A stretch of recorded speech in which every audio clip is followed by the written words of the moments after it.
ലോക ഫുട്ബോളിൻ്റെ രാജസിംഹാസനം ആര് അലങ്കരിക്കും എന്ന ചോദ്യത്തിന് ഉത്തരം തേടി ഫുട്ബോൾ ലോകത്തിൻ്റെ വിശ്വമാമാങ്കം മാസങ്ങൾക്കപ്പുറം 2026 തുടക്കമാകുമ്പോൾ അടിമുടി മാറ്റങ്ങളുമായി ഫിഫ മാച്ച് ഇൻ്റർനാഷണൽ വിൻഡോ അഥവാ ദേശീയ ടീമുകൾക്ക് അന്താരാഷ്ട്ര മത്സരങ്ങൾ കളിക്കാനുള്ള സമയപരിധി ഫിഫ പ്രഖ്യാപിച്ചു. ഹലോ ഗൈസ്, സേവ് ടോക്സ് എന്ന ചാനലിലെ വീഡിയോസ് ഇഷ്ടമാകുന്നുണ്ടെങ്കിൽ ലൈക്ക് ചെയ്യുക, ഷെയർ ചെയ്യുക, സബ്സ്ക്രൈബ് ചെയ്യുക. പിന്നെ യൂട്യൂബിൻ്റെ ഹൈപ്പ് എന്ന ഓപ്ഷൻ ഉണ്ട്, അതും കൂടെ ചെയ്താൽ ചാനലിൻ്റെ ഗ്രോത്തിന് അത് വലിയ ഹെൽപ്ഫുള്ളായിരിക്കും. അപ്പോൾ നമുക്ക് അത് നോക്കാം. മാർച്ച് 23 മുതൽ 31 വരെയാണ് ആദ്യത്തെ വിൻഡോ.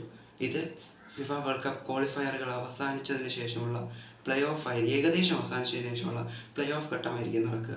അതിനുശേഷം ജൂൺ 1 മുതൽ 9 വരെ ടീമുകൾക്ക് ഫിഫ വേൾഡ് കപ്പിനായി തയ്യാറെടുക്കാനുള്ള പോരാട്ടമായി ഫ്രണ്ട്ലി മത്സരങ്ങളായിരിക്കും.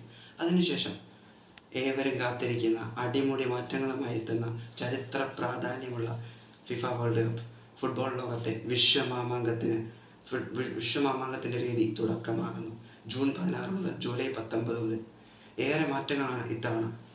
48 ടീമുകൾ പങ്കെടുക്കുന്ന ഏറ്റവും വലിയ ലോകകപ്പ്.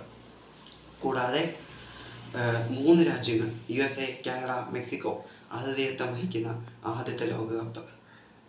കൂടാതെ ഫുട്ബോൾ ലോകത്തിൻ്റെ 2 മഹാരഥന്മാർ സാക്ഷാൽ ക്രിസ്ത്യാനോ റൊണാൾഡോയും സാക്ഷാൽ ലയണൽ മെസ്സിയും അരങ്ങ് തകർത്ത് അവസാനത്തെ വേൾഡ് കപ്പായിരിക്കും അവരുടെ.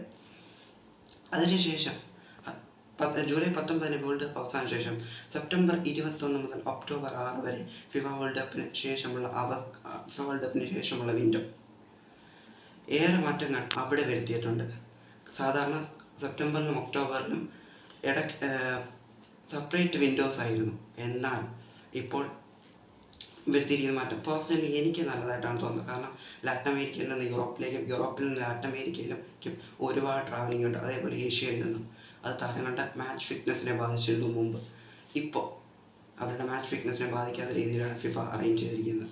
അതിനുശേഷം നവംബർ 1 മുതൽ 17 വരെ 2026 അവസാനത്തെ ലോകകപ്പ്. എന്തായാലും ഒരുപാട് മാറ്റങ്ങളാണ് വരുത്തിയിരിക്കുന്നത്. ഇത് ഒരു സൂചനയാണ്. ഒരുപാട് മാറ്റങ്ങൾ ഇനിയും വരാനുണ്ടെന്ന് എന്നതിൻ്റെ സൂചന. നിങ്ങളുടെ വിലയേറിയ അഭിപ്രായങ്ങൾ താഴെ കമൻറ്റ് ചെയ്യുക. Bye bye.